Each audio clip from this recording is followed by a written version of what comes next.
Ratchet & Clank Into the Nexus walks a narrow line as a sequel. It feels like you expect a Ratchet & Clank game to feel with the same exceptional weapons, enticing upgrades, and charming characters.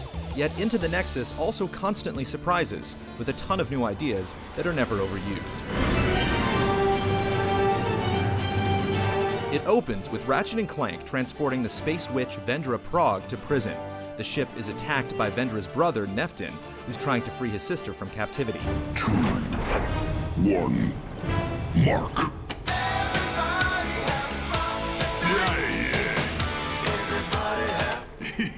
Whoops. Vendra makes for a likable villain, since she's not just evil for the sake of being evil. Like Ratchet, Vendra simply wants to be reunited with her species and has found a devious way to do so. The story never gets too wrapped up in itself, inserting humor at the right moments and giving you enough to get invested. Better get to the containment wing and make sure Vendra's locks are still engaged. The jailbreak is an impressive opening that sets the tone for the rest of the game. Within the first 30 minutes, you're using the grav leap to stick to the ceiling and walls, dodging asteroids outside of the ship, and fighting off dozens of invading thugs. After Vendra's escape, Into the Nexus keeps throwing you into different situations. One of your most prominent tools, the grav tether, lets you create pink beams at designated points that float you from one place to another, and you'll have to correctly orient multiple tethers to reach a desired goal. These sections certainly aren't terribly taxing on the mind, but they work well as something to break up regular fights. Into the Nexus never lingers on any one idea for too long, and you'll want to keep playing just to see the next thing. You'll fight in an alien coliseum, race against rising poisonous water, and use Clank in gravity-shifting mini-levels that always end with you fleeing from a monster. This parade of ever-changing scenarios complements the standard but still great Ratchet & Clank combat that's bolstered by several creative additions.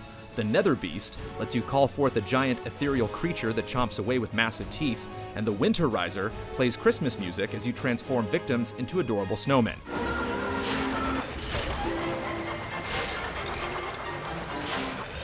As with other games in the series, the arsenal is playful, surprising, and effective.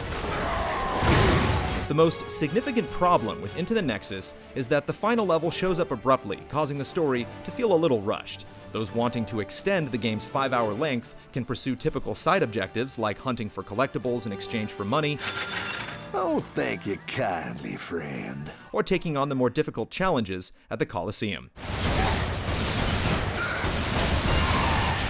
Released during the launch of the PlayStation 4, Into the Nexus will likely live in the shadow of a new console, but it deserves far better.